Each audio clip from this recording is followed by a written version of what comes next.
রাস্তা দিয়ে একটা গাড়ি নিয়ে যাচ্ছে। একটি গাড়ি কিছুটা দূরে যেতে গাড়ির ভেতরে থাকা লোকগুলো দেখে একটা গাড়ি তাদের দিকে আসছে। গাড়ির ভেতরে থাকা লোকগুলো কিছুটা ভয় পায়, তাও তারা গাড়িটা স্বাভাবিকভাবে গাড়ি চালিয়ে যায়। কিন্তু গাড়িটা কিছু দূর যেতে গাড়িতে থাকা লোকগুলো দেখে আরও 3টা গাড়ি আসে। সে গাড়ি থেকে একটা গাড়ির দূরত্ব চালিয়ে চলে যায়, আর সামনের 2টি গাড়ি দাঁড়িয়ে আছে। তাদের গাড়ির সামনে থাকা গাড়ি 2টা থেকে বেরিয়ে আসে 3টি করে 6টি লোক বেরিয়ে আসে। লোকগুলো এসে গাড়িতে থাকা লোকগুলোকে বের করে। 6জন লোকগুলোর মধ্যে একজন বলে, কিরে, কি ভাবলি তোর? বাংলাদেশে বর্ডার পার করে ইন্ডিয়া চলে যাবি? এই বলে যখনই তাদের মারতে যাবে সে লোকগুলো সেই মুহূর্তে 2জন লোককে ধাক্কা দিয়ে পেছন ফিরে দৌড় দেয়। সাথে পেছনে থাকা গাড়িটি থেকে বের হয় আরও 2টি লোক। এই বলে থাপ্পড় লাগিয়ে দেয় পেছন থেকে। আকাশ বলে, মিরাজ, মেরো না ওদের, পুরো গ্যাংকে আমাদের ধরতে হবে। মিরাজ আকাশের কথার উত্তর না দিয়ে মিরাজ ওই লোকগুলোকে বলে, তোদের নাম কি? আমার নাম হাসু, ওর নাম বিটু। আচ্ছা, এটা না হয় তোদের নাম, পরে মিশন কি তোদের বসের? স্যার, সত্যি বলছি, আমরা কিছু জানি না। যা জানে সে হলো ডন ভাই। কোন ডন? ওই যে কলেজের সামনের পাশের রাস্তায় বসে যে ঝালমুড়ি বিক্রি করে, সেই সব কিছু জানে। সে আমাদের সব কিছু বলে, তাই আমরা জানি না। পরে মিশন সম্পর্কে কিছু বল জেনে থাকলে। স্যার, কলেজে ড্রাগস বিক্রি করবে, আর কিছু মাস পর ঝালমুড়ির সাথে মিক্স করে খাওয়াবে। কেন? স্যার, সবাই যখন খাবে তখন সবার নেশা হয়ে যাবে, আর তখন সবাই কিনে কিনে খাবে, তখন তাদের লাভ হবে। যখন ড্রাগস মিশে দিবে 1 মাস 5-10 টাকায় বিক্রি করবে, পরে চড়া দামে বিক্রি করবে, কারণ যারা 1 মাস আগে খাবে তাদের নেশা হয়ে যাবে। পরে তারা না পাইলে পাগলের মতো হয়ে যাবে। আর ডন যখন চড়া দামে বিক্রি করবে তখন হয়তো বা কারো কাছে টাকা থাকবে, আবার হয়তো বা না। যারা খাবে তারাই যে কোনোভাবেই টাকা দিয়ে কিনে খাবে, আর ডনের ব্যবসা ভালো চলবে। তাই আরও অনেক কিছু করে, কিন্তু আমরা কেউ জানি না। আপনি সব কিছু খবর পাবেন ডনের কাছ থেকে। শিহাব, আমি 24 ঘন্টার মধ্যে সব ডিটেলস চাই। ওকে। শিহাব, সোহেল, রানা, ওদের 2জনকেই নিয়ে যাও। মিরাজের কথা মতো বিট্টুকে আর হাসুকে নিয়ে যায়। চলুন মিরাজকে আমরা জেনে নিই। মিরাজ হলো একজন আর্মি অফিসার। গায়ের রং উজ্জ্বল ফর্সা, হালকা সবুজ রঙের, চোখে মনি, দেখতে মাশাল্লাহ অনেক সুন্দর। উচ্চতা 6 ফুট, জিম করা বডি, যে কেউ এক দেখাতে ঘায়েল হয়ে যাবে। আমাদের সাথে থাকেন তাহলে মিরাজের সম্পর্কে সব জানতে পারবো। জোহান নিজের ঘরে আসে। এসে গোসল করে পরিষ্কার হয়ে রান্নাঘরে গিয়ে খাবার গরম করে খেয়ে নেয়। নিজের কিছু কাজ থাকে সেগুলো শেষ করে গিটার নিয়ে বেলকনিতে থাকা একটা সোফায় বসে কিছু একটা ভাবতে ভাবতে টুংটাং করে শব্দ তুলতে থাকে। একটা সময় মিরাজ গান ধরে, Oh, my heart goes crazy for you, girl. I totally all you, girl. My heart goes crazy for you, girl. I totally all you, girl. मेरे दिल भी कितना पागल है, ये प्यार तो तुमसे करता है। মিরাজ গান গাইছিল এবং মুচকি হাসছিল। গান শেষ করে ঘুমোতে চলে যায়, কারণ সকালে তার কাজ আছে। মিরাজ কিছু একটা ভাবতে ভাবতে ঘুমিয়ে পড়ে। সকাল 6টায় মিরাজ ঘুম থেকে উঠে ফ্রেশ হয়ে নেয়, ঘর থেকে বের হয়ে জিম করতে যায়। ঘণ্টাখানিক পরে মিরাজের কাছে একজন লোক আসে। মিরাজের দেখে তার সামনে কেউ দাঁড়িয়ে আছে। কি অবস্থা তোর? আলহামদুলিল্লাহ ভালো, তোর কি অবস্থা? ভালো আছি। তোর সাথে কিছু কথা আছে, চল ঘরে গিয়ে বলি। ইমন কেমন সিরিয়াস দেখে মিরাজ, কেন, কি সমস্যা হয়েছে? হয়েছে, তবে আগে ঘরে চল, তারপর আমি সব বলছি। ইমন কেমন সিরিয়াস দেখে মিরাজ আর কিছু না বলে ইমনকে নিয়ে ঘরের ভেতরে যায়। মিরাজ ইমনকে বলে, আমি রেডি হয়ে আসি, তুই 2 মিনিট বস। ইমনের কথার উত্তরের অপেক্ষা না করে মিরাজ নিজের রুমে চলে যায়। 5 মিনিট পরে মিরাজ নিচে আসে। এসে দেখে ইমন তার জন্য খাবার রেডি করছে। মিরাজ গিয়ে ডাইনিং টেবিলে বসে আর ইমন ইমন বলে ডাকতে থাকে। কিছুক্ষণ পরে ইমন আসে, এসে বলে, এই নে তোর জুস। এখন বল কি হয়েছে। ইমন কিছুক্ষণ চুপ থেকে বলে, তুই যে 2 মাস আগে কলেজের সামনে রাস্তা দিয়ে হয়ে অফিসে আসছিলি, সে সময় তুই দেখেছিলি একটা ছেলে ড্রাগস কিনে নিচে অন্য ছেলের থেকে। সে ছেলেটা কাল রাত 3টায় মারা গিয়েছে। মিরাজ এতক্ষণ খাবার খাইছিল এটাই শোনার সাথে সাথেই বলে, কি? কিভাবে? যা বলছি আমি সত্যি বলছি। কাল ছেলেটার কাছে কোনো টাকা ছিল না, তাই সে ডনের ঘর থেকে চুরি করে ড্রাগস নিয়ে আসে, এনে নেশা করে। সে সময়টায় ডন কিভাবে জেনে যায়, তারপর যা হবার হয়ে গেছে। তোকে কে বলেছে এইসব তোর গুপ্তচর? আগে বলে নাই কেন? কারণ তোর মোবাইল অফ, তাই। মিরাজ পকেট থেকে মোবাইল বের করে দেখে তার মোবাইল সত্যি অফ। সে ঘুমানোর আগে ভুলে বন্ধ করছিল আর খোলার কথা মনে নেই মিরাজের। মিরাজ ইমনকে বলে, আচ্ছা চল বের হই। মিরাজের কথায় ইমনও মিরাজের সাথে যায়। গাড়িতে ইমন বলে, তুই কি আর বাড়ি যাইবি না? 3টা বছর হয়ে গেল। মিরাজ মুচকি হেসে বলে, যাব। আগেই কাজটা শেষ করিনি, তাহলেই যাব। মিরাজের কথায় খুশি হয় ইমন, কারণ মিরাজ সবার সাথে কথা বললেও দেখা হয় না, দেখেও না কেউ। কথার মাঝে কখন যে অফিসের সামনে চলে আসে নিজেরাই জানে না। গাড়ি থেকে নেমে অফিসের ভেতরে যায় দুজনে। অফিসের ভেতরে যেতে শুনে কাল রাতের খুনের করা কথা। তারা কিছু না বলে একটা রুমে গিয়ে বসতে, তখন একজন মেজর এসে, মিরাজ, ইমন, তোমরা সব কিছু জানো? জি স্যার, সব জানি। আজ প্রায় 6 মাস ধরে ড্রাগস ব্যবসা হচ্ছে, কিন্তু আমরা কেউ জানি না। যখন আমরা জানি তখন অনেক দেরি হয়ে যায়। কিন্তু আমাদের অনেক সতর্ক হতে হবে, যাতে ওরা জানতে না পারে সবার লিডার কে। আমরা কেউ জানি না। ডনকে ধরলে আমরা বলতে পারবো লিডারকে, তাই আমাদের সাবধানে থাকতে হবে। মেজরের কথায় তারা দুজনে হ্যাঁ জানায়। মিরাজ ইমন দুইজনে বসে থাকে। মেজরের উঠে রুম থেকে বের হয়ে যায়। দুজনে মেজরকে উঠে চলে যেতে দেখে একজন আরেকজনের দিকে তাকিয়ে নিজের মধ্যে কথা বলে উঠে দৌড়ে বের হয়ে যায়। অফিস থেকে ওদের দুইজনকে বেরোতে দেখে শিয়াব রানাকে বলে, কি হয়েছে ওদের? ওরা এইভাবে দৌড় দিল কেন? আমি তো ঠিক জানি না। আর কেউ কিছু না বলে চুপ করে নিজেদের কাজ করতে থাকে। এইদিকে স্যার ইমন ছাত্র সেজে কলেজে আসে, যাতে কেউ বুঝতে না পারে। মিরাজ ইমন দুজনেই একসাথে গিয়ে একজন ছেলেকে গিয়ে মিরাজ জিজ্ঞাসা করে প্রিন্সিপালের রুম কোন দিকে। ছেলেটা জিজ্ঞাসা করে, আপনারা কি নতুন? আমি কে সেটা না হয় পরে জানতে পারবে। প্রিন্সিপালের রুম কোন দিকে, ওদিকটা বলেন। 2 তলায় গিয়ে ডান পাশের 3 নাম্বার রুমটাই প্রিন্সিপালের রুম। মিরাজ ইমন দুজনে এক অপরকে দেখে দুজনে মিলে প্রিন্সিপালের রুমে যায়। প্রিন্সিপালের রুমের সামনে গিয়ে দাঁড়িয়ে ইমন বলে, স্যার আসবো? প্রিন্সিপাল কারো শব্দ শুনে সেদিকে তাকায়। প্রিন্সিপাল তাকিয়ে দেখে লম্বা লম্বা দুটি ছেলে দাঁড়িয়ে আছে। প্রিন্সিপাল ভ্রু কুঁচকে বলে, জি চিনলাম না তো। আচ্ছা আসুন, ভিতরে আসেন। মিরাজ ইমন দুজনেই প্রিন্সিপালের রুমে যায়। বসেন আপনারা। প্রিন্সিপালের কথায় মিরাজ ইমন দুজনে বসে পড়ে। বলেন, কি বলবেন আপনারা? আপনি একটা পোস্টার দিয়েছিলেন, বাংলার প্রফেসর লাগবে। আমি আপনাকে সেই কারণে কল দিয়ে বলেছিলাম। আপনি বলেন শনিবার আসতে, সেজন্য আমি এসেছি, জয়েন দিতে চাই। হ্যাঁ স্যার। স্যার, আমি অনার্স ফার্স্ট ইয়ারে ভর্তি হয়েছি আজকে। হ্যাঁ, আমাকে নীল স্যার বলেছে তোমার কথা। ওকে, তুমি যাও, গিয়ে ক্লাস করো। ইমন প্রিন্সিপালের কথায় প্রিন্সিপালের রুম থেকে বের হয়ে চলে যায়। শুধু থেকে যায় মিরাজ। প্রিন্সিপাল মিরাজকে বলে, আপনার নাম কি? রোমান আমার নাম। আচ্ছা চলেন, আপনাকে সব ক্লাসে নিয়ে যাই, সবার সাথে পরিচয় করিয়ে দিই। মিরাজ আর কোনো কিছু না বলে প্রিন্সিপালের সাথে চলে যায় মিরাজ। প্রিন্সিপাল সব ক্লাস নিয়ে নেয়।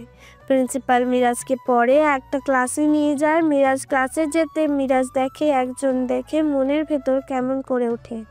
তারপরেও চুপ করে থাকে। প্রিন্সিপাল সবাইকে বলে, উনি হলো মিরাজ রোমান, উনি হলেন আমাদের নিউ বাংলার প্রফেসর। আপনি এই ক্লাসটা নিন, আমি চলে যাই, আপনি ক্লাসটা করেন। প্রিন্সিপাল বলে চলে যায়। মিরাজ সবার সাথে এক এক করে পরিচয় হয়ে নেয়। সবশেষে একটা মেয়ের সাথে পরিচয় হয়। মিরাজ বলে, নাম কি তোমার? আমার নাম মীরা। ওকে, বসে পড়ো। এ বলে মিরাজ আবারও ক্লাস নেয়। আধা ঘন্টা পরে মিরাজ ক্লাস নিয়ে চলে যায়। কলেজে সবার মুখে একটা কথা, অনেক সুন্দর স্যার। মিরাজকে নিয়ে সবাই বলা বলি করছে, কেউ তো বলছে স্যার কি বিয়ে করেছে, স্যারের কি জিপ আছে, অনেকে অনেক কিছু বলছে। ইমা বলে মীরাকে বলে, এটা কি সত্যি আমাদের স্যার এত সুন্দর কেন? আরও একটা ছেলে আসছে, নাম কি যেন ঠিক মনে নেই। এখন আমি কি করব বল তুই? ইমাকে কিছু বলতে না দিয়ে মীরা চলে যাচ্ছিল। তখন মীরা দেখে মিরাজও গেটের দিকে যাচ্ছে। মীরাও আর কিছু না ভেবে কলেজ থেকে বের হতে যাবে, কারোর সাথে ধাক্কা খেয়ে পড়ে যেতে নিলে সাথে সাথে মিরাজ ধরে ফেলে।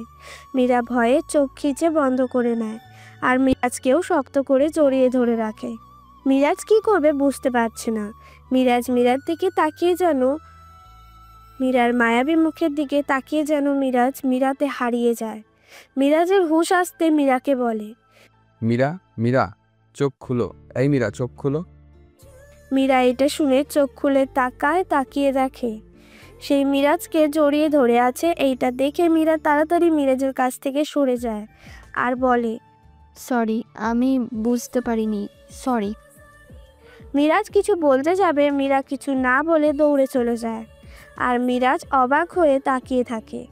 মীরা চলে যেতে মিরাজ চারপাশে তাকায়। মিরাজ দেখে সবাই তার দিকে তাকিয়ে আছে। মিরাজ কিছু না বলে কলেজ থেকে বের হয়ে যায়। কিছু দূর গিয়ে মিরাজ দাঁড়িয়ে থাকে। কিছুটা সময় পরে ইমন এসে কাউকে কল দেওয়ার সাথে সাথে একটা গাড়ি আসে। দুজনে তাড়াতাড়ি করে গাড়ির ভেতরে উঠে পড়ে। গাড়ি চলে আসে মিরাজের বাসায়। মিরাজ ইমন গাড়ি থেকে নেমে ঘরের ভেতরে যায়, গিয়ে ফ্রেশ হয়ে নেয়। ফ্রেশ হয়ে ইমন নিচে এসে খাবার রেডি করে। তার কিছুক্ষণ পর মিরাজও এসে ইমনের সাথে মিলে খাবার তৈরি করে। দুজনে কিছু একটা নিয়ে চিন্তা করছে। খাবার রেডি করে দুজনে খাবার খেতে বসে। ইমন বলে ওঠে, ইমন, তুই কি বুঝলি? আজ আমি অনেক কিছু দেখাচ্ছি যা আমি নিজে বিশ্বাস করতে পারছি না। মিরাজ ভ্রু কুঁচকে বলে, কি দেখছিস তুই? আমি ছাত্র হিসেবে যাওয়াতে অনেকটাই লাভ হয়েছে। আমি অনেক কিছু দেখেছি। মিরাজ কিছুটা অধৈর্য হয়ে বলে, কি দেখছিলি সেটা বল। আমি প্রথমে ক্লাসে যাই, গিয়ে দেখতে পাই অনেক ছেলেপেলেই একজোড়ো হয়ে বসে আছে। ওদের সামনে টেবিলে গিয়ে আমি বসলাম। তখনই পাশ থেকে একটা ছেলে পিছনের একটা ছেলেকে বলে, দেখ দেখ, নতুন ছেলে আসলো। আমি কিছু না বলে চুপ করে থাকি। ওদের কথা শুনতেছিলাম। তখন একটা নেশা কণ্ঠে বলে, হ্যাঁ, আমি নতুন। ইমন কণ্ঠটা শুনে বুঝে গিয়েছিল ও নেশা করেছে। আর কিছুক্ষণ পর স্যার আসে। স্যার ক্লাস করে চলে যায়। ইমনও ক্লাস থেকে বের হয়ে কলেজের পেছনে যায়। গিয়ে দেখে অনেক ছেলে মেয়ে অশ্লীলভাবে একসাথে একজন আরেকজনের সাথে মিশে আছে, তাও খুব বাজেভাবে। ইমন তাদের পাশে গিয়ে বলে, তোমার এই অবস্থা কেন? তারা সবাই চুপ করে থাকে। ইমন ছেলে মেয়েদের অনেক কিছু বলে, কিন্তু তারা কিছুই বলে না। তাই ইমন ভালো করে সবকিছু দেখে চলে আসে। সবকিছু শুনে মিরাজ বলে, এই সব কিছুর কি পিক তুলেছো? হ্যাঁ, তুলেছি। আর একটা কথা। কি কথা? আমাকে তো বলতে দিবি? মিরাজ চুপ করে থাকে আর ইশারায় বলে ইমনকে বলতে। ইমনও মিরাজের ইশারা বুঝতে পেরে বলে, ডন যে সাইডে ঝালমুড়ি বিক্রি করে সে সাইডে মাটির নিচে কিছু একটা আছে। তোর এমন কেন মনে হলো? কারণ ডনের মোবাইল যতবার কল আসে ততবার সে নিচের দিকে তাকায়। আমার মন বলছে ওইখানে তো কিছু একটা আছে। ইমনের এমন সব কথা শুনে মিরাজ কিছুটা চিন্তায় পড়ে যায়। তারপরেও কিছু না বলে খাবার শেষ করে মিরাজ ইমনকে নিয়ে অফিসে যায়। অফিসে গিয়ে মিরাজ বলে, ইমন, রহিমকে বল সবাইকে বড় রুমে আসতে। ইমন গিয়ে মিরাজের কথা মতো অফিসের সবাইকে এক জায়গায় করে। কিছুক্ষণ পরে ইমন আর মিরাজ আসে। ইমন গিয়ে একটা চেয়ারে বসে। মিরাজ বলে, আপনারা বেশি কম সবাই জানেন আমাদের কর্তব্য হলো দেশ রক্ষা করা। এখন আমরা কোন মিশনটাকে নিয়ে কাজ করছি আপনারা সবাই কম বেশি জানেন। যেই পারেন সবাই সাবধানে থাকবেন। আর আমি আপনাদের এখন কাজ সম্পর্কে কিছু বলবো না, যখন সময় হবে তখন আপনাদের ইমন স্যারই সব কিছু বলে দিবে। এই বলে মিরাজ চলে যায়, সাথে ইমনও চলে যায়। সবাই মিরাজের কথা মতো কাজ করে। পরের দিন সকালে মিরাজ আগের দিনের মতো করে কলেজে যায়। মিরাজ চারপাশে তাকিয়ে কাউকে খুঁজে কিন্তু পায় না, তাই মনে মনে বলে, কই তুমি? আজ কি কলেজে আসবে না? এইসব কিছু বলে নিজের মতো করে ভেবে হাঁটছিল। তখন পেছন থেকে কেউ বলে ওঠে, ইমা, ওই ইমা, দাঁড়া আমি আসছি। মীরা না দেখে দৌড়াতে থাকে। আর মিরাজ এই কণ্ঠ শুনে পেছনে তাকাতে মীরা এসে মিরাজের ওপর পড়ে। মিরাজ তাড়াতাড়ি করে মীরাকে ধরে যাতে দুজনে পড়ে না যায়। মিরাজ যখন মীরার কোমর জড়িয়ে ধরে মীরা কিছু একটা অনুভব করে। সারা শরীর যেন এক ধরনের শীতল স্রোতে ভরে যায়। মীরা আরও একটু মিরাজের কাছে যায়। মীরা একটা খুব ভালো সুগন্ধি পায় যা মীরার নেশা লেগে যায়। মীরা নিজের অজান্তে মিরাজের খুব কাছে চলে যায়। মীরা মিরাজের বুকের সাথে মাথা দিয়ে একটু ঝুঁকে মিরাজের গায়ের সুবাস নিতে থাকে। মিরাজ মীরাকে এমন করতে দেখে মীরার চারপাশে তাকিয়ে দেখে কেউ নেই। সবাই সবার মতো কাজ করছে।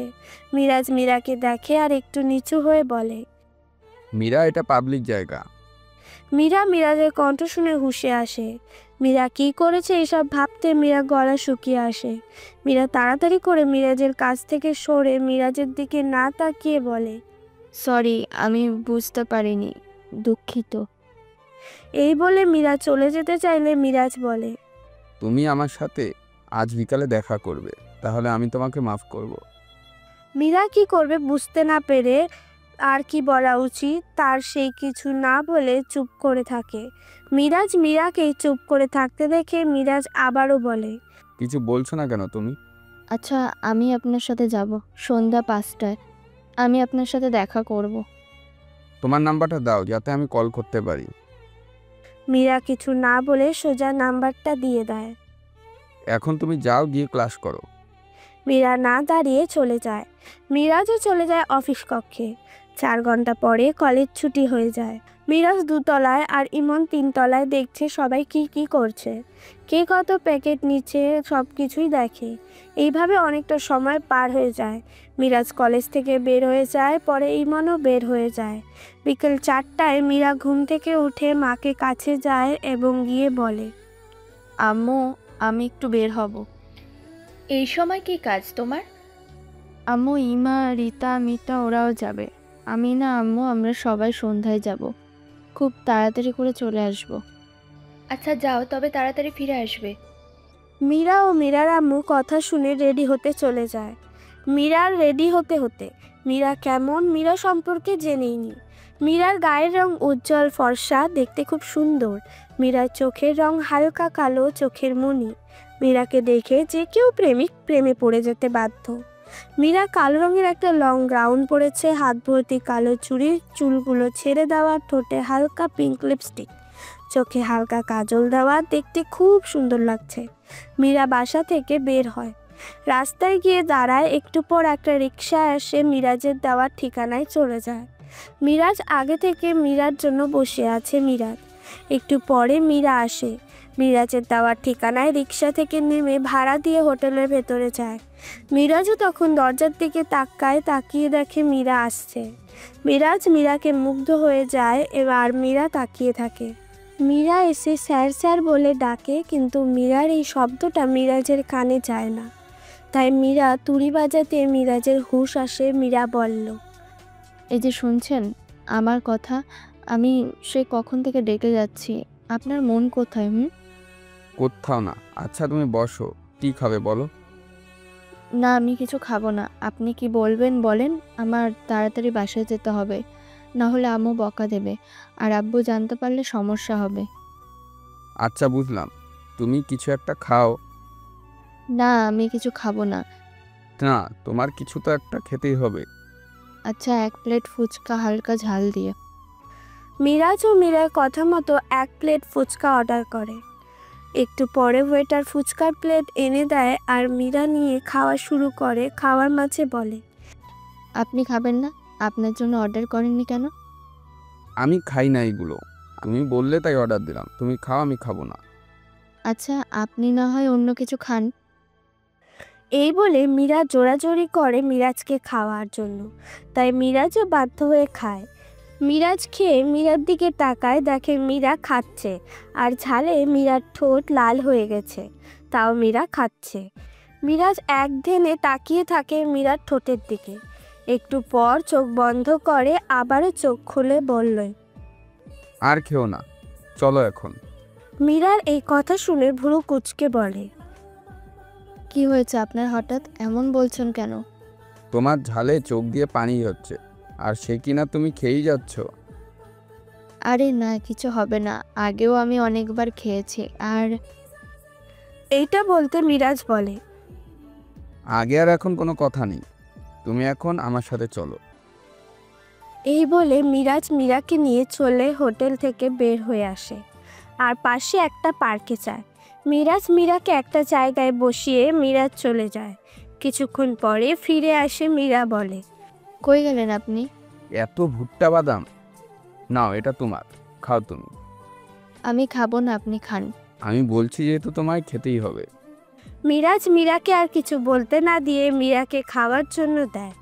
মীরাও চুপ করে খেতে থাকে। দুজনে চুপ করে থাকে। মিরাজ বলে, তোমাকে আমি একটা কাজ দিব, তোমাকে সেটা করতে হবে। কি কাজ? তুমি প্রতিদিন আমার বাসায় যাবে আর আমি যা যা বলবো সেইগুলো করবে। অসম্ভব, আমি কোনোদিনও করব না এসব কাজ। তুমি যদি না করো তাহলে আমি এটা সবাইকে দেখাবো, এটা ছবি দেখিয়ে। আপনি এটা কবে তুলছেন? আমি তুলি নেই, আমার একটা ফ্রেন্ড তুলেছে। মীরা এখন কি করবে বুঝতে পারছে না। মীরা মনে মনে বলে, এখন আমি কি করব? স্যার এটা কি করলো? এটা যদি কেউ দেখে ফেলে তাহলে তো আমি শেষ। মিরাজ দেখে মীরা কিছু একটা ভাবছে। মিরাজ বলে, আমি এই ছবিটা বলতে মীরা তাড়াতাড়ি করে বলে, আমি করব, আপনার সব কাজ করব, আপনি শুধু বলেন আমি কি করব। ওকে, তুমি কলেজে ছুটি হলে আমার বাসায় যাবে, তখন আমি বলে দেব। আচ্ছা, তাহলে এখন আমি যাই। তোমার নাম্বারটা দাও আমাকে। কেন? তুমি যদি কোনো চালাকি করো তাই আর কি। মীরা আর কিছু না বলে মিরাজকে নাম্বার দিয়ে দেয়। মিরাজও নাম্বার নেয়। মীরা বলে, তাহলে আমি যাই। ওকে, এসো, আমি তোমাকে গাড়িতে উঠিয়ে দিই। মিরাজ মীরাকে গাড়ি ঠিক করে দেয়। এটাতে করে মীরা চলে যায়। মীরা ঠিক আগের মতো কলেজে যায়। মিরাজও যায়, কিন্তু কেউ কারো সাথে কথা বলে না। মিরাজ একটা বারও মীরার দিকে তাকায় না। মীরা এতে কষ্ট পায়। চোখ দিয়ে এক ফোঁটা পানি গড়িয়ে পড়ে, যা মিরাজের চোখে পড়ে যায়। মীরা কিছুটা দূরে মিরাজকে দেখে মীরা সরে যায়। মিরাজ মীরা সরে যেতে দেখে কিছু একটা মনে করে মীরার পেছনে মিরাজও যায়। মিরাজ দেখে মীরা দৌড়ে উপরে উঠে যাচ্ছে। মিরাজ দেখে মীরা করিডোরের একপাশে গিয়ে দাঁড়িয়ে থাকে আর কান্না করতে করতে বলে, কেন হচ্ছে এমন আমার সাথে? আমার কেন কষ্ট হচ্ছিল? দুদিনের পরিচয়ে কি এসব কিছু হয়? আমি কি তাকে ভালোবাসি? কিন্তু এটা সম্ভব না, না কোনোদিনও আমাদের কিছু হবে। তাহলে ওনাকে নিয়ে এমন অনুভূতি কেন? কাল থেকে আরও বেশি করে তাকে অনুভব করছি। এই বলে কান্না করতে করতে বসে পড়ে। মীরার সব কথা মিরাজ শুনে ফেলে। মীরাজ সব কথা কষ্ট অনুভব, কিন্তু মিরাজ এখন মীরার সামনে যাবে না। মিরাজ মীরার দিকে আরও আরেকটা বার তাকিয়ে নিচে চলে আসে। মিরাজ সোজা কলেজ থেকে বের হয়ে যায় আর সোজা বাসায় চলে আসে। মীরা ছুটির পরে মিরাজের খুঁজে কিন্তু কোথাও পায় না। মীরা তাই মন খারাপ করে মীরার বাসায় চলে আসে। মীরা খাওয়া দাওয়া করে কিছু সময় রেস্ট করে মিরাজের বাসায় চলে আসে, কিন্তু এসে দেখে কেউ নেই। যখনই মীরা চলে যাবে তখন মীরার মোবাইলে কল আসে। মোবাইল নিয়ে দেখে অননোন নাম্বার, তাই মোবাইল না ধরে রেখে দেয়। আবারও কল আসে, কিন্তু মীরা ধরে না। একটা মেসেজ আসে। মীরা সেই মেসেজটা দেখে। মিরাজ দিয়েছে। মেসেজে লেখা ছিল, মীরা, আমি মিরাজ, কলটা রিসিভ করো। এটা পড়তে আবারও কল আসে। মীরা এইবার ধরে। মোবাইল কানে দিতে মিরাজ বলে, আমার ঘরের দরজার পাশে জানলা আছে, দেখেছো? ওটা হালকা করে ধাক্কা দাও, ওইখানে একটা ছিদ্র দেখা যাবে, ওখানে তুমি হাত দাও, তাহলে একটা চাবি পাবে, ওটা দিয়ে বাসায় ঢোকো। মীরা ও মিরাজের কথা মতো কাজ করে আর চাবিও পেয়ে যায় আর বাসায় ঢুকে পড়ে মীরা। মীরা যখন চারপাশ দেখতে ব্যস্ত তখন মিরাজ বলে, তোমার কাজ হলো এখন তুমি রান্নাঘরে গিয়ে আমার জন্য রান্না করবে, পরে আমার রুমে গিয়ে সুন্দর করে গুছিয়ে রাখবে আর ঘরটা একটু ঝাড়ু দিয়ে দিবে। এই বলে মিরাজ কল কেটে দেয়। মীরাকে কিছু বলার সুযোগ দেয় না। মিরাজ মীরার আর কি বা করে, মিরাজের কথা মতো কাজ করে। এইদিকে মিরাজ, ইমন, শিহাব, সোহেল, রানার সাথে আরও কয়েকজনকে নিয়ে বের হয় ডানের বাসার উদ্দেশ্যে।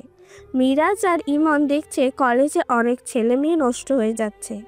ডন হাসুকে বলেছিল 1 মাস পরে বিক্রি করবে, কিন্তু ডন টাকার লোভ সামলাতে না পেরে এখন থেকে ড্রাগ বিক্রি করছে।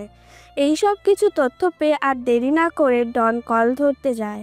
বাজারঘাট এসে মিরাজের গাড়ি থামে। গাড়ি থেকে সবাই এক এক করে নেমে পড়ে আর মিরাজ ইশারায় কাজ করতে থাকে। মিরাজ গিয়ে ডনের ঘরের দরজায় ঠুকঠুক করে। কিছুটা সময় পর ডন দরজা খোলে। ডন দেখে কেউ পেছনে ফিরে, কেউ দাঁড়িয়ে। তাই ডন বলে, জি কে আপনি? আমি নির্জন, আমি আপনার কাছে ঝালমুড়ি নিতে চাই। দেন না, কিছু খেতে পাইনি, খুব জ্বলছে, দেন না ভাই। মিরাজ আকুতি মিনতি করতে থাকে। একটু পরে ডন, আচ্ছা আমি দিচ্ছি, আসেন ভেতরে আসেন, এই যে। মিরাজও চুপ করে বসে থাকে। যখন ডন সরে যায় মিরাজ ঘরের চারপাশে তাকায় আর ততক্ষণে মিরাজ, শিহাব, রানা আরও কয়েকজন সহ মিলে ঘরে ঢোকে আর চারিদিকে থেকে ঘিরে ফেলে। ডন মিরাজের কাছে আসে, তখন ওই ইমন, শিহাব মিলে পেছন থেকে ডনকে ধরে ফেলে। মিরাজ বলে, ডন মামা? কি নাম তো? ডন, রাইট? ডন তখনও কিছু বুঝতে পারছে না। কি বুঝতে পারছিস না তো? ডন মাথা নাড়িয়ে বলে, তোর ঝালমুড়ি তুই খা। ইমন, ওকে নিয়ে যা আমার সামনে থেকে। সবাই মিলে ডনকে নিয়ে যায়। মিরাজ আরও 3 ঘন্টা পরে বাসায় আসে।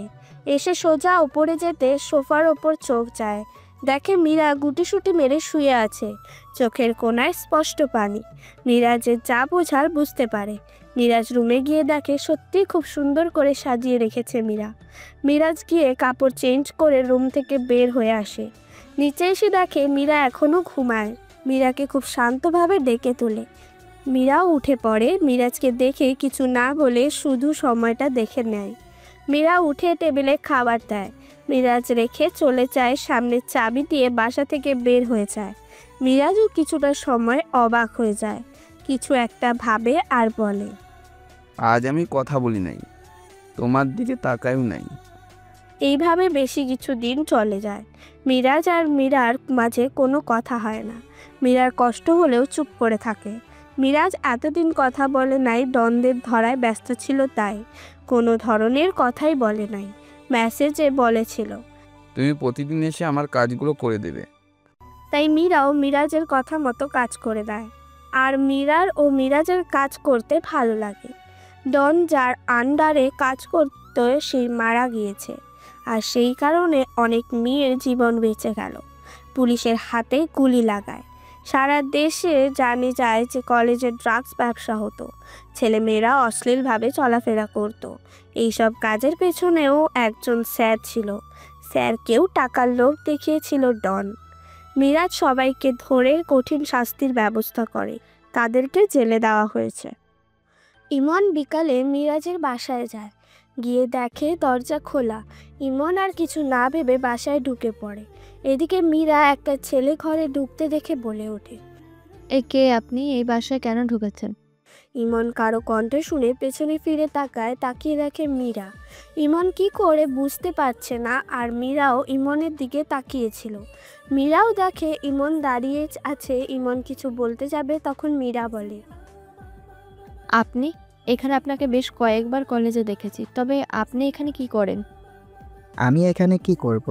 কই জানি না তো।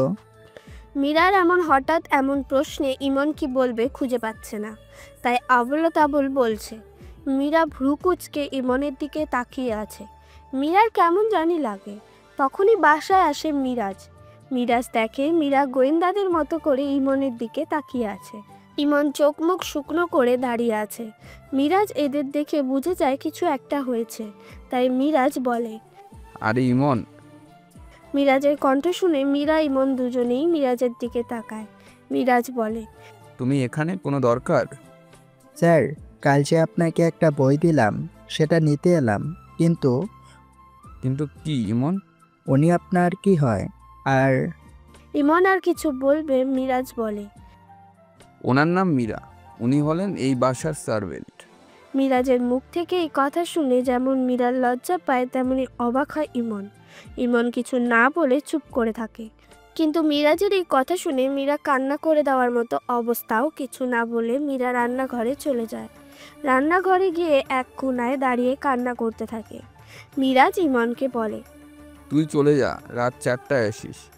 আচ্ছা, কিন্তু মিরাজ, তুই এটা ঠিক করিস নাই। মীরা খুব কষ্ট পাচ্ছে। আচ্ছা, আমি দেখে নিচ্ছি।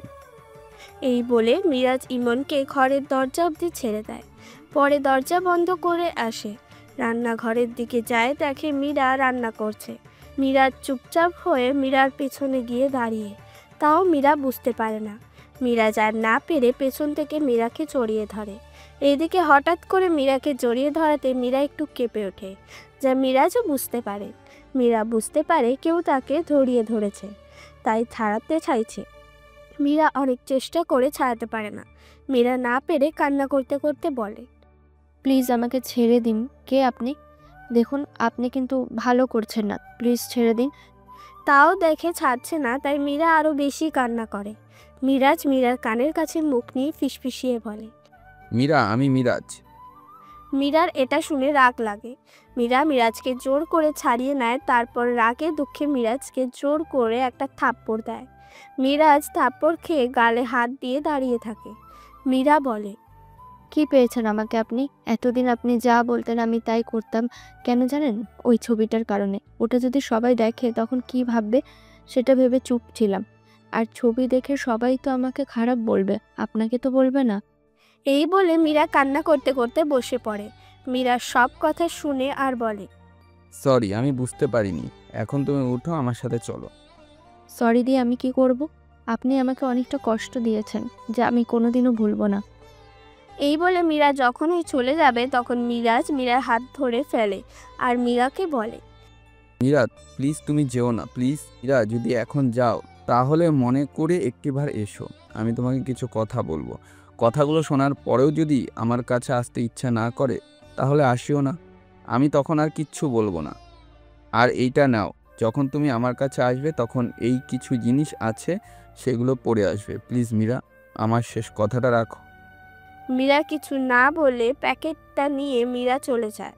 মিরাজও মন খারাপ করে সোফায় বসে পড়ে।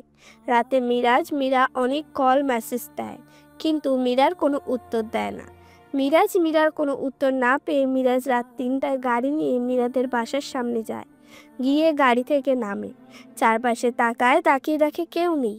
পকেট থেকে মোবাইল বের করে মীরাকে কল দেয়, কিন্তু মীরাকে পায় না। মিরাজ উপরে তাকিয়ে দেখে কোনো বেলকনিতে আছে কিনা। বেলকনিতে আছে, তার পাশে একটা গাছ আছে। মিরাজ আর কিছু না ভেবে উঠে পড়ে, গাছ বেয়ে উঠে বেলকনিতে যায়। মিরাজ বেলকনিতে দেখে দরজা আছে, কিন্তু দরজা খোলা। মিরাজ দরজা দিয়ে রুমে আসে, দেখে কেউ নেই। তাই মিরাজ রুম থেকে বের হয়ে আর বাকি রুমে দেখে, কিন্তু কোথাও মীরা নেই। মিরাজ হতাশ হয়ে বাড়ি ফিরে যায়। মিরাজ সারা রাত ঘুমায়নি। মীরা ছিল ইমাদের বাসায়। মিরাজের কথা শুনে মীরা কান্না কিছুতেই থামাতে পারছে না, তাই মীরা ইমাদের বাসায় চলে যায়। যখন মীরার আম্মু কল দেয় তখন ইমা বলে, আন্টি, মীরা তো ঘুম অনেক ডাকছে কিন্তু উঠেই নাই। আচ্ছা, কোনো কাউকে ছোট করা উচিত না, কারণ সেই আপনার যে কেউ হতে পারে। মিরাজ মজা করে বলেছিল মীরা, কিন্তু এটা মীরা এক বুক ভরা কষ্ট পেল। সকালে মিরাজের একটু ঘুম আসতে ইমনের কল আসে। মিরাজ কল ধরতে ইমন বলে, কিরে, তুই কি কলেজে যাবি না? গিয়ে কাজটা করে আসি, আর এমনিতেই অনেক কাজ পড়ে আছে। তুই কলেজে আয়। এই বলে কল কেটে দেয়। মিরাজও উঠে ফ্রেশ হয়ে নেয়, রেডি হয়ে নিচে আসে। আর কিছু না খেয়ে কলেজের উদ্দেশ্যে বের হয়ে পড়ে। কলেজে গিয়ে মিরাজ আর ইমন মিলে প্রিন্সিপালের রুমে যায়। প্রিন্সিপালের রুমের সামনে গিয়ে দাঁড়ায় আর প্রিন্সিপালের স্যারকে মিরাজ বলে, স্যার আসবো? স্যার আপনি? আমি। প্রিন্সিপাল দেখে মিরাজের সাথে ইমনও দাঁড়িয়ে আছে। প্রিন্সিপাল মিরাজদের বলে, আসেন আপনারা। প্রিন্সিপালের কথায় মিরাজ আর ইমন দুজনেই প্রিন্সিপালের রুমে গিয়ে দাঁড়ায়। প্রিন্সিপাল তাদের বলে বসতে, তাই মিরাজ আর ইমন বসে পড়ে। স্যার আমি এই কলেজে কিছু কাজে এসেছিলাম, এখন আমার কাজ শেষ, তাই আমি রিজাইন দিতে চাই। কেন, কি হয়েছে? আপনার কি কোনো সমস্যা? না, আমার কোনো সমস্যা হয়নি, কিন্তু আমি অন্য জায়গাতে কাজ করি, তাই এটা করতে পারবো না। প্রিন্সিপাল কিছু বলতে যাবে তখন ইমন বলে, স্যার আমিও টিসি চাই। প্রিন্সিপাল একটু অবাক হয়ে যায় আর মিরাজ আর ইমনের দিকে তাকিয়ে মনে মনে বলে, এরা কে? দুইজনে একই দিন আসলো, আবার একই দিন চলেও যাচ্ছে। প্রিন্সিপালের কেমন সন্দেহ লাগছে ইমন আর মিরাজকে। মিরাজ স্যারকে দেখে বলে, আমরা দুজনই আর্মি অফিসার, এখানে ড্রাগস যারা এত দিন ধরে বিক্রি করেছে আমরা তাদের ধরতে এসেছি, কিন্তু এখন আমাদের এখানে আর কাজ নেই, তাই চলে যাচ্ছি। মিরাজ কথা শুনে প্রিন্সিপালের মাথায় যেন আকাশ ভেঙে পড়ল। প্রিন্সিপাল অবাক হয়ে বলে, আপনারা আর্মি অফিসার? মিরাজ ইমন কিছু না বলে চুপ করে থাকে। মিরাজ প্রিন্সিপালের কথার উত্তরে একটা মিষ্টি করে হাসি দেয়।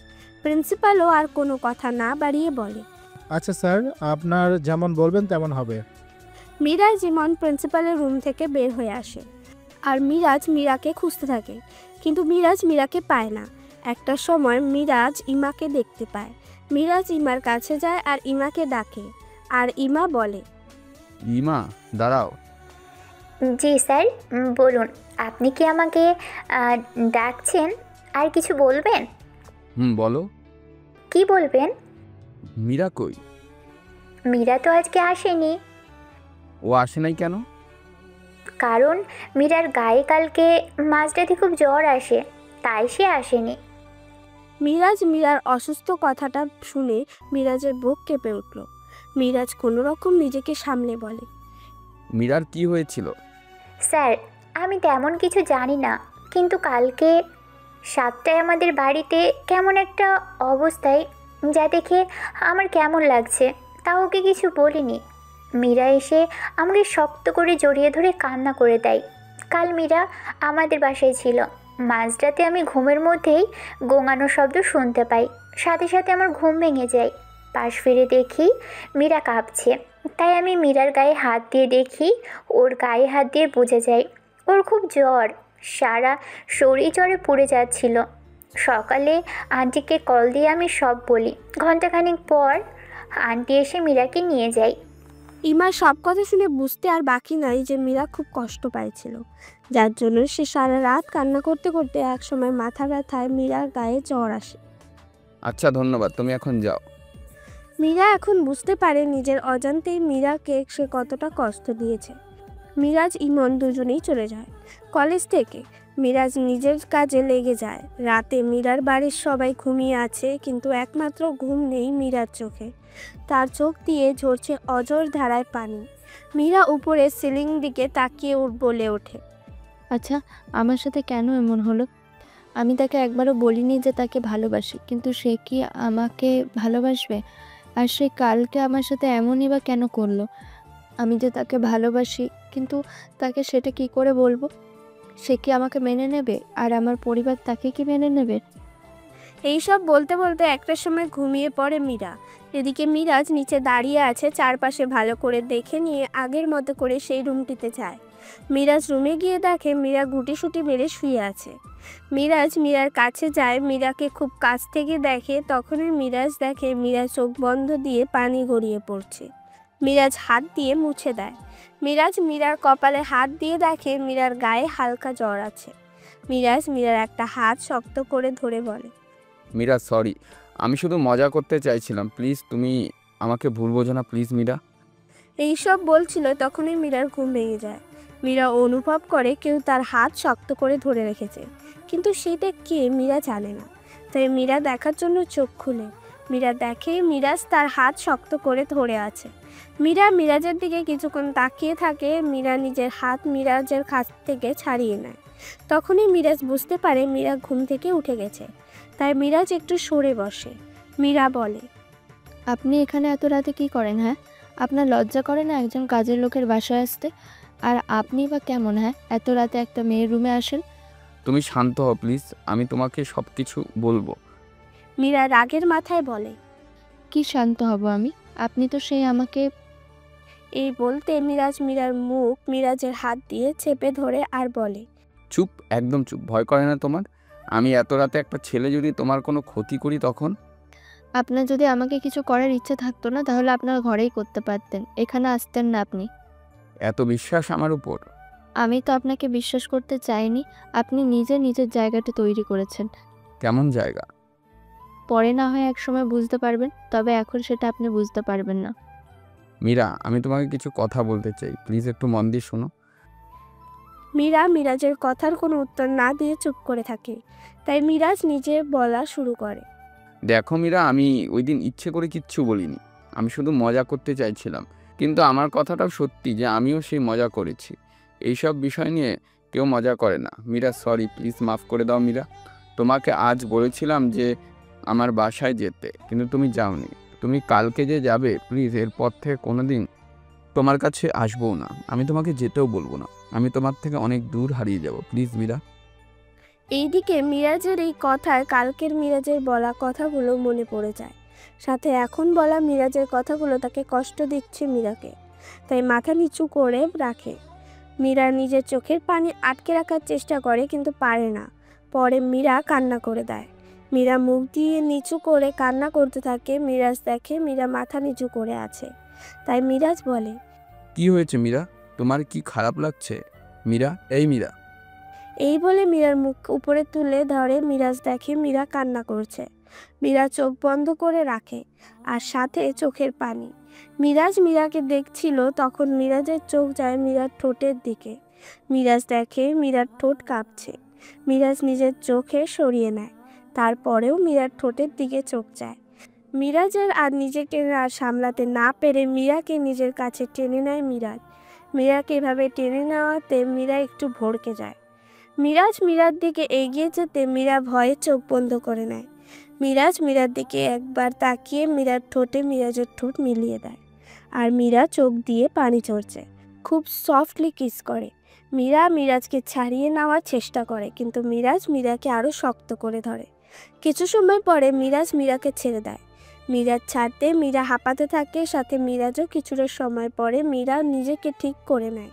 আর মীরা রাগের মাথায় মিরাজকে বলে, আপনি এটা একদম ঠিক করেননি। আপনার সাহস কী করে হলো আমার গায়ে হাত দেওয়ার? আপনি কি আমার কাছ থেকে একবারও জিজ্ঞেস করেছেন? মীরা আরও কিছু বলতে যাবে, তখনই মিরাজকে দেখে কিছুটা ভয় পায় মীরা।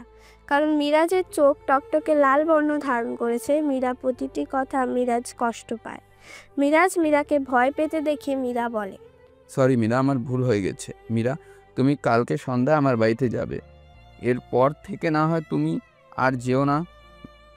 এই বলে মীরা চলে যায়। যেভাবে আসে সেইভাবে। মীরা যাওয়ার পরে মীরা বলে, এখন কি হয়েছে আপনার? কিছু তো বুঝলাম না। আমাকে কিছু বলতেও দেননি আপনি। মীরা নিজে নিজে এইসব বলছিল। সকালে মীরা কলেজে যায়, ক্লাসও করে। এদিকে মীরা মনে মনে মিরাজকে খুঁজে যাচ্ছে, কিন্তু কোথাও মীরাকে দেখতে পাচ্ছে না। এইতে মীরা একটু চিন্তায় পড়ে যায়। কলেজও ছুটি দিয়ে দেয়, কিন্তু কোথাও মিরাজকে পায় না। এইভাবে চলে যায় 5টা দিন, কিন্তু মীরা মিরাজের কোনো খবর পায় না। মীরা হঠাৎ করে জানতে পারে মিরাজ ইমন দুইজনে কলেজ থেকে রিজাইন দিয়েছে। কিন্তু কেন দিয়েছে সেটা কেউ জানে না।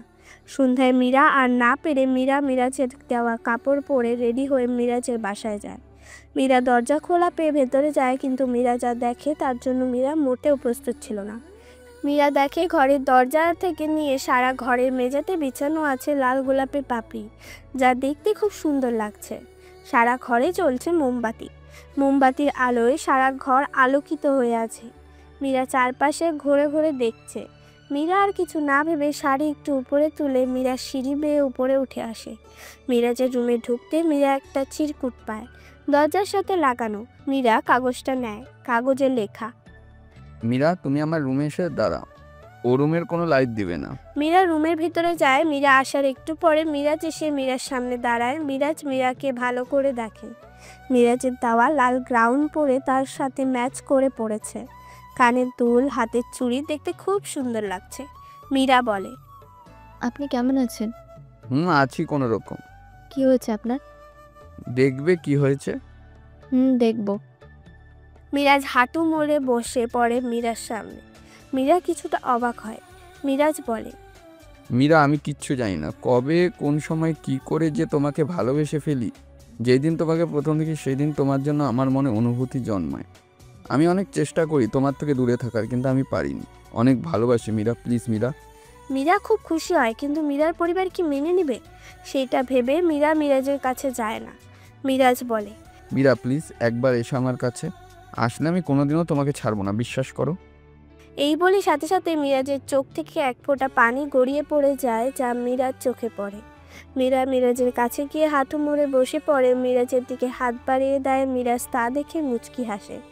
মীরা হাতে ডায়মন্ডের রিং পরিয়ে দেয় আর খুব শক্ত করে জড়িয়ে ধরে। মীরাও মিরাজকে জড়িয়ে ধরে, বলে, আমি আপনাকে খুব ভালোবাসি। কবে থেকে? জানি না কখন আপনাকে ভালোবেসেছি, নিজেই তো বুঝতে পারিনি। মিরাজ মীরাকে ধরে দাঁড় করায়। মীরাকে দিয়ে রুমের সাথে লাগানো বেলকনিতে যায়। গিয়ে দুজনে দোলনাতে বসে তারা নিজেদের মধ্যে অনেক গল্প করে। একটা সময় মিরাজ দেখে মীরা তার কাঁধে মাথা রেখে আর একটা হাত শক্ত করে জড়িয়ে ধরে ঘুমিয়ে আছে। মিরাজ এটা দেখে মুচকি হেসে দেয়। মীরাকে কোলে করে তুলে নেয়। মীরাকে বিছানায় শুয়ে দিয়ে পাশে মিরাজও শুয়ে পড়ে, কিন্তু কোনোভাবে মীরাকে ধরে না। মিরাজ আর কোনোভাবে ঘুম আসে না, তাই মিরাজ একইভাবে মীরার দিকে তাকিয়ে আছে। কিছুটা সময় পার হয়ে যায়। মিরাজের মোবাইলে কল আসতেই মিরাজের হুঁশ আসে।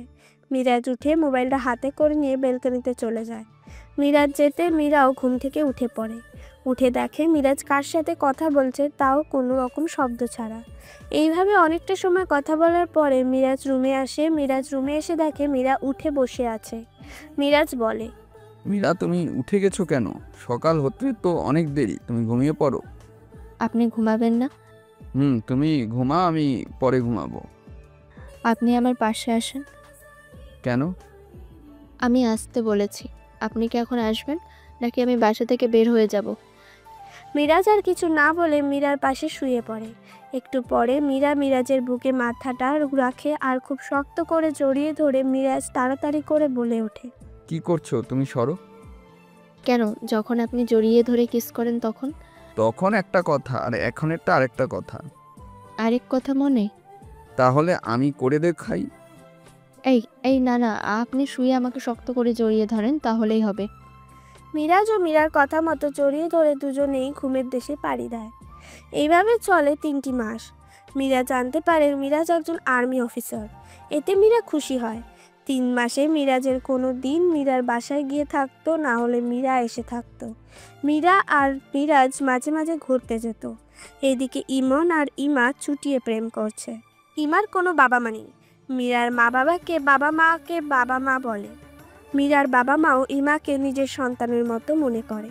এইভাবে তাদের ভালো দিন যাচ্ছে। মিরাজ একদিন মীরাকে কল দেয়। মীরা কল ধরতে মিরাজ বলে, মীরা আমি বাড়িতে যাচ্ছি, তোমার সাথে সেইখানে গিয়ে যোগাযোগ করব। আচ্ছা। মিরাজ মীরাকে কিছু বলার সুযোগ না দিয়ে কল কেটে দেয়। মীরাও এতে কিছুটা কষ্ট পায়, তাও মীরা চুপ করে থাকে। মীরা চলে যায়। মীরার সাথে একটা বারও দেখা করে না।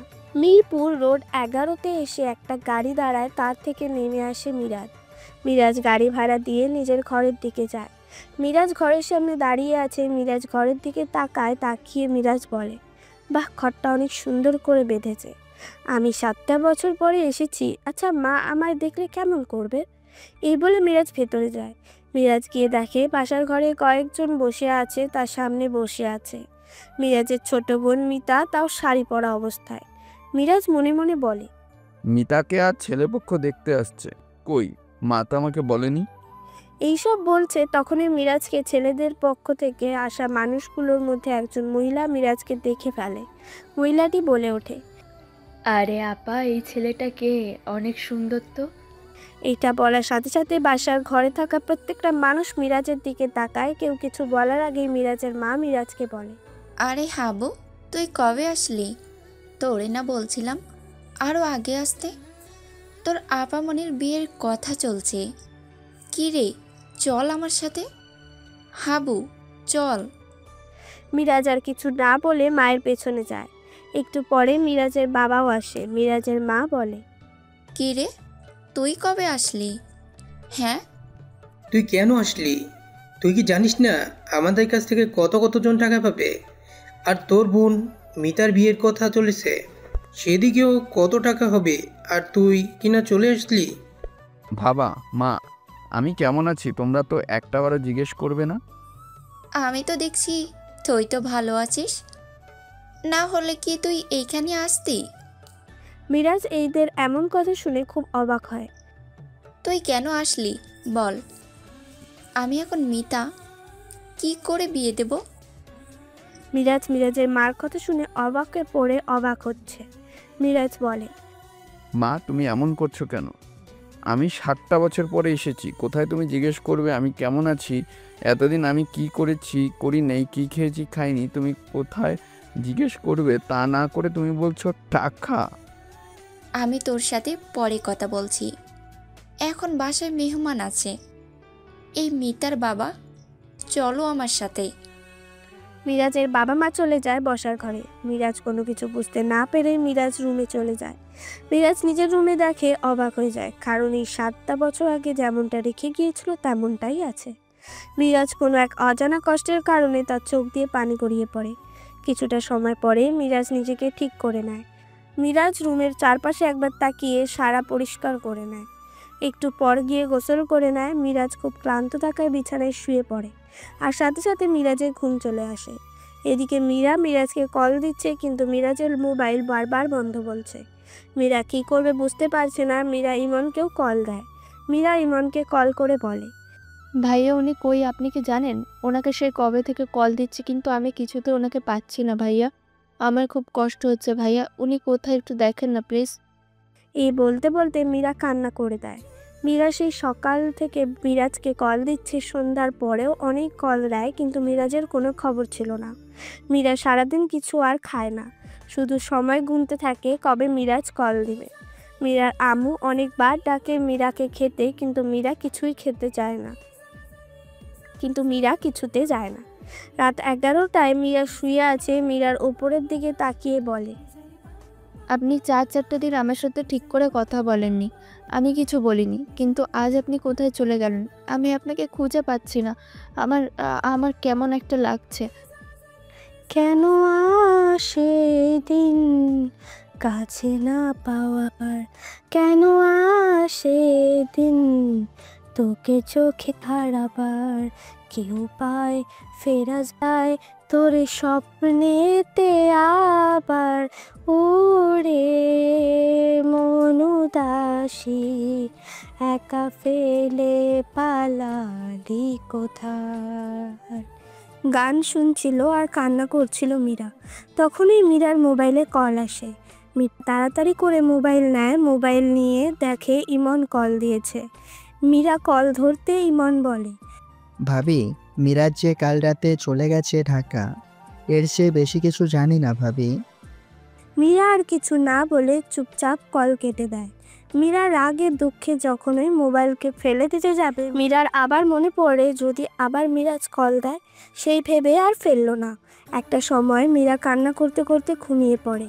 এদিকে রাত 2টায় মিরাজের ঘুম ভাঙে। মিরাজ বোঝার চেষ্টা করে এখন কয়টা বাজে। বিছানা থেকে উঠে মোবাইল নেয়, দেখে মোবাইলে চার্জ নেই, মোবাইল বন্ধ হয়ে আছে। মিরাজ মোবাইল চার্জ দেয়, পরে রুম থেকে বের হয়। মিরাজ দেখে চারপাশে অন্ধকার। মিরাজ লাইট চালায়।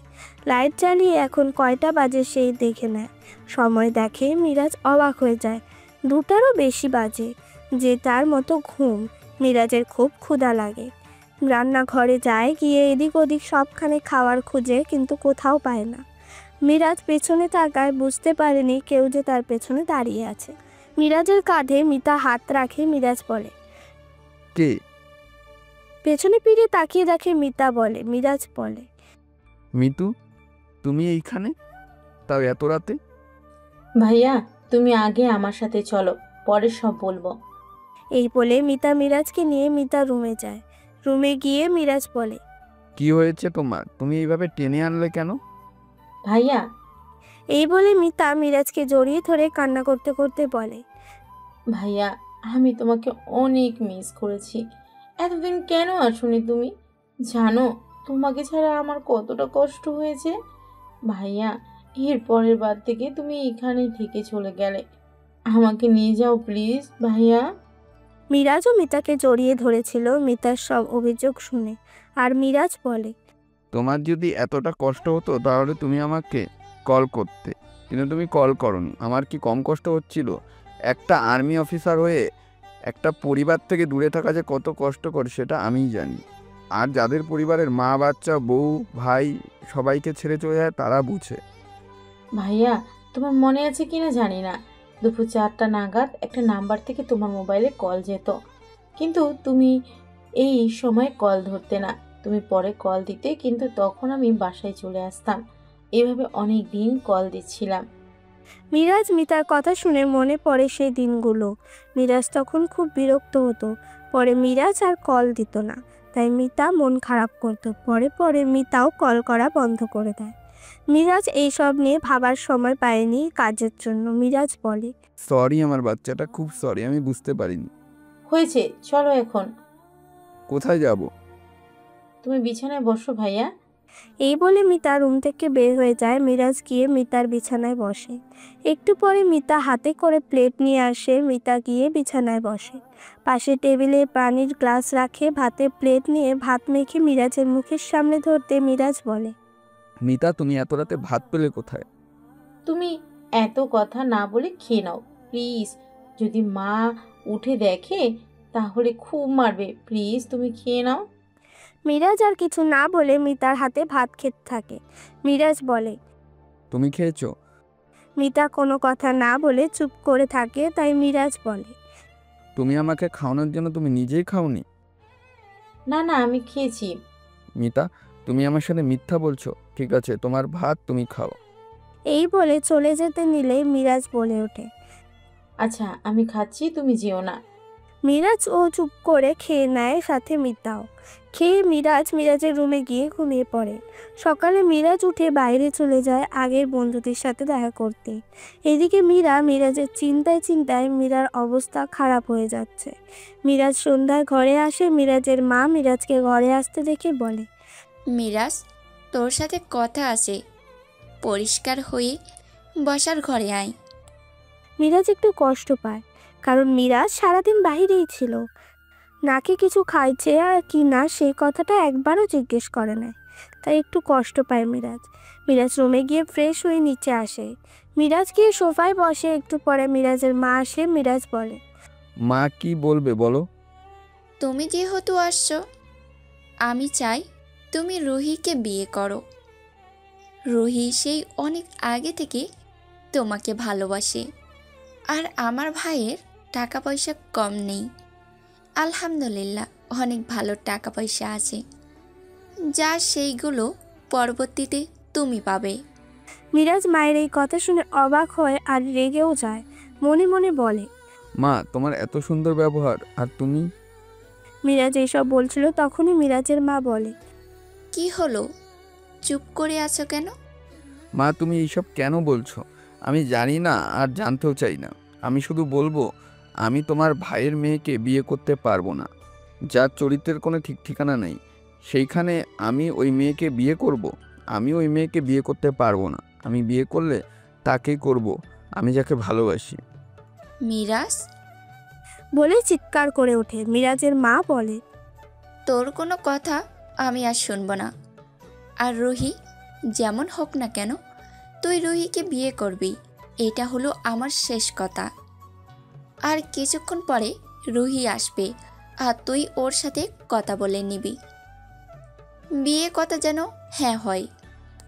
এই বলে মিরাজের মা চলে যায়। মিরাজ খুব খারাপ লাগে। সে আজ পর্যন্ত কোনোদিন মায়ের সাথে উচ্চ গলায় কথা বলে না। মিরাজ সোফায় বসে পড়ে আর চিন্তা করতে থাকে, জীবনে সে কি পেল। তখনই পাশে এসে মিতা বসে। মিরাজ তার দিকে একবার তাকিয়ে আবারও চোখ সরিয়ে নেয়। মিতা বলে, ভাইয়া তুমি সাবধানে থাকবে, রুটি আসছে। মিতা এমন কথা মিরাজ ভুল কুচকে বলে, এই রুটিটা কে?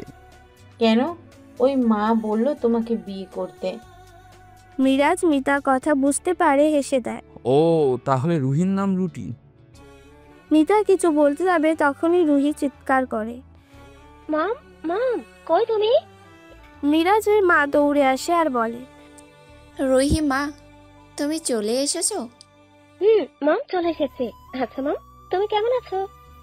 এই তো, আমি ভালো। আচ্ছা মাম, সে কোথায়? এই তো।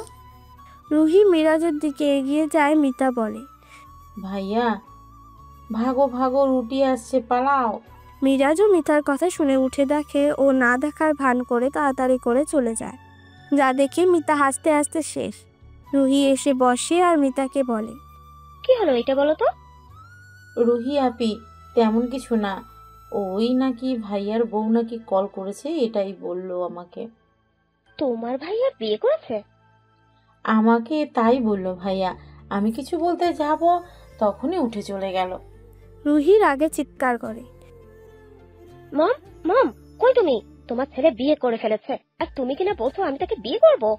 মিরাজ ব্যাগ গুছিয়ে নামতে নামতে বলে, আমি কাউকে বিয়ে করিনি, আর তোমার মতন চরিত্রহীন মেয়েকে কি করে বিয়ে করব? মিতা ভাইয়ের মুখে এমন কথা শুনে মুখ টিপে হাসতে থাকে। রুহি বলে, কি? রুটিকে? কেন, তুমি হলে রুটি, আর তোমাকে আমি অনেকবার চট্টগ্রামে দেখেছি। তুমি চট্টগ্রামে কি করো আর আমাকে দেখলে কি করে? তুমি যে বাজে কাজ করো, পরের বার থেকে ভিডিও করে আমি পাঠাবো, তখন তুমি পপকর্ন আর সাথে যে কোনো জুস নিয়ে বড় টিভির সামনে বসে দেখবে, সাথে তোমার গুণধর মা বাবা আর তোমার মমকেও ডেকে নেবে। মিরাজ যে রুহি সবকিছু ফাঁস করে দিবে রুহি বুঝতে পারেনি। মিরাজ মিতাকে বলে, মীরা, তুমি কি আমার সাথে যাবে? মীরা, তুমি কি আমার সাথে যাবে? আমি চলে যাচ্ছি, আর কোনোদিনও ফিরে আসবো না। তুমি যদি চাও আমার সাথে আসতে পারো। ভাইয়া তুমি একটু ওয়েট করো। মিতা নিজের রুমে যায়, গিয়ে 2টা ব্যাগ নেয়। এ নিয়ে একটা গহনা আর একটা টাকা পয়সা ভরে নেয়, আরেকটাতে কিছু কাপড় আর কিছু প্রয়োজনীয় জিনিস ভরে নেয়। নিজেকে পরিপাটি করে ব্যাগ নিয়ে নিচে নেমে আসে। সবাই মিতার দিকে তাকায়। মিরাজ বলে, তোমার 2টা ব্যাগ কেন? মিতা নেমে এসে বলে, এটা অনেকগুলো গহনা আছে যা তোমার বউয়ের জন্য করে রেখেছি, আর আমার কিছু আছে, সাথে 6 থেকে 7 লাখ টাকার মতো আছে। মিরাজের মা এই কথা শুনে অবাক হয়ে বলে, তোমার এত টাকা কোথায় পেলে? আর তুমি আমাকে দাওনি কেন? টাকাগুলো আমাকে দাও। আমি এখানে থাকবো না, তাই আমি তোমাকে এই টাকা দিব না। কেন? তুমি কই যাবে? আর টাকাগুলো আমাকে দেবে না তো কাকে দেবে? এই টাকাগুলোতে তোমার হক নেই, যার হক আছে তাকে দিব। এগুলো কার টাকা? কেন ভাইয়া? এগুলো ওর টাকা কিভাবে হয়? সেই 7টা বছর ছিল না তাহলে? না থাকলে কি হবে? 7টা বছরে যে টাকাগুলো দিচ্ছিল সেই টাকাগুলো, এইখানে যার অর্ধেক আমি নিতাম সেই টাকাগুলো। এই বলে 1 মিনিটও না দাঁড়িয়ে মিতা ঘর থেকে বের হয়ে আসে, যা মিরাজের মায়ের খুব রাগ লাগে। মিরাজকে বলে, কেন আসলি তুই? তুই মরে যেতে পারলি না এই ঘরে? তোর কি আছে? তোর জন্য আমার একটা সন্তান মারা গেছে, তুইও মরে গেলে আমি খুব খুশি হতাম। এই বলে কান্না করতে থাকে। মিরাজ শক্ত হয়ে দাঁড়িয়ে থাকে। মা বলল কি, আমার জন্য কেউ মারা গেল? তাই বলে ছোট থেকেই মায়ের অবহেলা? ইয়া আল্লাহ, আমি কিভাবে সহ্য করব? ভাইয়া প্লিজ শান্ত হো, প্লিজ চলো, আমি এইখানে আমি আর থাকবো না, আমাকে নিয়ে চলো। কিছু সময় পর মিরাজ মিতাকে নিয়ে বের হয়ে যায়। বাস কাউন্টারে এসে টিকিট কেটে গাড়িতে বসে। এদিকে মীরা সারাদিন কিছু না খেয়ে খালি পেটে থাকে। মীরা কিছু খেতে ভালো লাগে না, সারা একা একা থাকে, কারোর সাথে আগের মতো ঠিক করে কথাও বলে না। বাসে মিরাজের নিজের অতীত নিয়ে ভাবছে। ফ্ল্যাশব্যাক।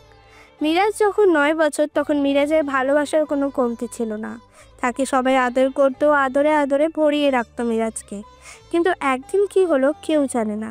মিরাজের মা হঠাৎ করে মাথা ঘুরে মাটি পড়ে যায়, আর তার হাতে মাটিতেই রক্তের কারণে লাল হয়ে যায়। তা দেখে সবাই ভয় পেয়ে যায়। মিরাজ চিৎকার করে বলেছিল, মার কি হয়েছে? আমি মার কাছে যাব। ও বাবা, বাবা, তুমি আমাকে মার কাছে নিয়ে চলো না প্লিজ বাবা। মা এইভাবে মাটিতে শুয়ে আছে কেন? ও বাবা, বলো না। কিন্তু সেই দিন মিরাজের কথা কেউ উত্তর দেয়নি। সেই দিনের ছোট্ট মিরাজটা কোনো দিনও বুঝতে পারেনি তার ভুল কোথায় ছিল, কিন্তু তাকে সহ্য করতে হয়েছে সবার মারধর, অবহেলা। এইভাবে অনেকটা দিন কাটিয়ে দেয়। পরে আর্মির কাজ করে ভালো টাকা পায়, তা সবসময় ঘরে পাঠিয়ে দেয়। কিন্তু মিরাজের মা এখন টাকাকে ভালোবাসে, মিরাজকে নাই। মিরাজ এইসব ভাবছিল আর কান্না করছিল। হঠাৎ করে বাস থামায়। মিরাজ মিতার দিকে তাকায়, তাকিয়ে দেখে মিরাজের এক হাত জড়িয়ে ধরে বিড়াল বাচ্চাদের মতো ঘুমিয়ে আছে। মিরাজ চারপাশে তাকায়, তাকিয়ে দেখে চট্টগ্রামের অনেকটাই কাছে চলে আসে। আধা ঘন্টা পরে বাস চালানো শুরু করে। সকাল 9টায় বাসে এসে থামে। মিরাজ মিতাকে উঠিয়ে নেমে পড়ে। আরেকটা গাড়ি ঠিক করে মিরাজ মিতাকে নিয়ে মিরাজের বাসার দিকে রওনা দেয়। মীরা কলেজে যাওয়ার জন্য মিরাজও বের হয়। গাড়িতে করে আসে, মাঝ রাস্তায় জ্যামে পড়ে। মীরা কিছুটা বিরক্ত হয়। মীরা তাই বাইরে তাকায়, তাকিয়ে দেখে মিরাজ একটা গাড়িতে বসে আছে, সাথে একটা মেয়ে। মিরাজকে শক্ত করে জড়িয়ে ধরে বসে আছে। তা দেখে মীরার দুনিয়া ঘুরে ওঠে। মীরা কিছু না বলে গাড়ি ড্রাইভারকে টাকা দিয়ে সোজা হাঁটতে থাকে আর কান্না করতে থাকে। আর অসাবধানতার কারণে মীরা দেখে নাই যে একটা গাড়ি তার কাছে আসছে। আর তখনই মীরাকে একটা গাড়ি এসে খুব জোরে ধাক্কা দেয় আর মীরা গিয়ে অনেক দূরে পড়ে। রাস্তায় অ্যাক্সিডেন্ট হতে থেকে সব ড্রাইভাররা গাড়ি চলাচল বন্ধ করে দেয়। মীরার গাড়ি চলতে না দেখে মিরাজ ড্রাইভারকে বলে, কি হচ্ছে ভাই? গাড়ি আবার থামালেন কেন? একটু বসেন, কি হয়েছে আমি দেখতেছি। ড্রাইভার সামনে গিয়ে দেখে একটা মেয়ে রক্তাক্তভাবে মাটিতে পড়ে আছে। ড্রাইভার আবারও গাড়ির কাছে ফিরে আসে। মিরাজ বলে, কি হয়েছে ভাই? আরে ভাই বসেন না তো, একটা মেয়ে রক্তাক্তভাবে মাটিতে পড়ে আছে। এই কথা শুনে মিরাজের বুক কেঁপে ওঠে। মিরাজ একটু দেরি না করে গাড়ি থেকে বের হয়ে মীরার কাছে যায়। মিরাজ ভিড় ঠেলে সামনে যা দেখে তার জন্য মোটেও প্রস্তুত ছিল না মিরাজ। মিরাজ যেন বিশ্বাস করতে পারছে না আর মীরা এইভাবে মাটিতে পড়ে আছে। মীরা চিৎকার করে বলে ওঠে। আশেপাশে থাকা মানুষগুলো মিরাজের দিকে তাকিয়ে আছে। মিতাও মিরাজের পিছু পিছু আসে। এসে ভাইকে এমন করতে দেখে অবাকে মিরাজ মীরার কাছে যায়। মীরাকে কোলে নিয়ে বলতে থাকে, মীরা, এই মীরা, চোখ খুলো না প্লিজ, তোমার কিচ্ছু হবে না। এই কলিজা, তোমাকে ছেড়ে আমি কি করে থাকবো? এই বাবুর আম্মুটা, চোখ খুলো না। মীরা একটা জোরে নিঃশ্বাস নেয়। তা দেখে মিরাজ ভয় পেয়ে যায়। মীরা হালকা হালকা করে চোখ খোলে। মিরাজের গালে একটা হাত রেখে জোরে নিঃশ্বাস নিতে নিতে বলে, আমি আপনাকে অনেক ভালোবাসি, কিন্তু আমি আপনাকে নিজের করে পেয়েও পাইনি। কেন এমন হলো? আর একটা কথা, আপনি বাবা হতে চলেছেন, কিন্তু এই বাচ্চা আপনার হলেও আমি আপনাকে দেব না। মিরাজ মীরার কথা কিছু বুঝতে পারে না। তারপরেও সে এটা বুঝে সেই বাবা হবে। আর মিরাজ মীরাকে চোখ বন্ধ করতে দেখে মীরা বলে চিৎকার করে ওঠে। মীরা বলতে ডাকতে থাকে। মিতা মিরাজকে কোলে করে বলে, ভাইয়া, ভাবিকে হসপিটালে নিয়ে চলো না, না হলে ভাবি বড় কিছু হয়ে যাবে। এই কথাটা মীরা শুনতে পায়, কিন্তু সে কিছুতেই চোখ খুলতে পারে না। মীরার খুব কষ্ট হচ্ছিল। মিরাজ একটা গাড়ি ঠিক করে মীরাকে হসপিটালে নিয়ে যায়। হসপিটালে গিয়ে মিরাজ ডাক্তার বলে চিৎকার করতে থাকে। সাথে ডাক্তারও আসে। ডাক্তার মীরা এমন অবস্থা দেখে বলে, নার্স, ওটি রেডি করুন তাড়াতাড়ি। স্যার, ওটি রেডি আছে। ডাক্তার হালকা রেগে বলে, তাহলে আমার দিকে তাকিয়ে আছো কেন? নিয়ে যাও, তাড়াতাড়ি নিয়ে যাও। মীরাকে ওটিতে নিয়ে যায়। মিরাজ হাঁটু মোড়ে বসে পড়ে আর কান্না করতে থাকে। মিতা পাশে এসে বলে, প্লিজ ভাইয়া, কান্না করিও না, ভাবি ঠিক হয়ে যাবে। মিরাজের মোবাইলে কল আসে। মিতা কল ধরে। হ্যালো। কই তুই? কি হয়েছে তোর? তোকে তো খুঁজেও পাচ্ছি না।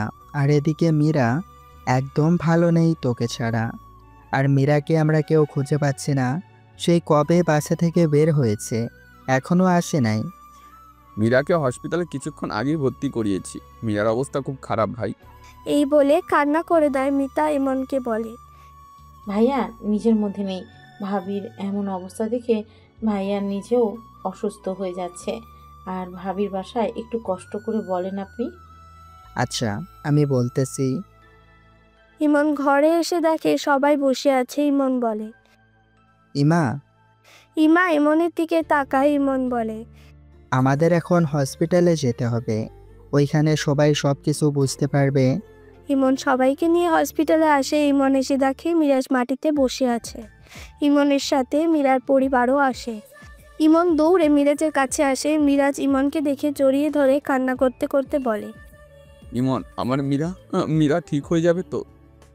ভাই, খুব তাড়াতাড়ি সুস্থ হয়ে যাবে, তুই চিন্তা করিস না। ওটি থেকে ডাক্তার বের হয়ে আসে। মিরাজ ইমনকে ছেড়ে ডাক্তারের কাছে যায়। মিরাজ ডাক্তারকে বলে, আমার মীরা ঠিক আছে তো ডাক্তার? ডাক্তার চুপ করে আছে, কিছু বলছে না। মিরাজ ডাক্তারকে চুপ করে থাকতে দেখে মিরাজ বলে, প্লিজ ডাক্তার বলেন না, চুপ করে থাকবেন না। সরি স্যার ম্যাম, কে আনতে অনেক টাইম লেগে গেছে, তবে উনি বেঁচে আছে, কিন্তু উনি কোমায় চলে গেছে।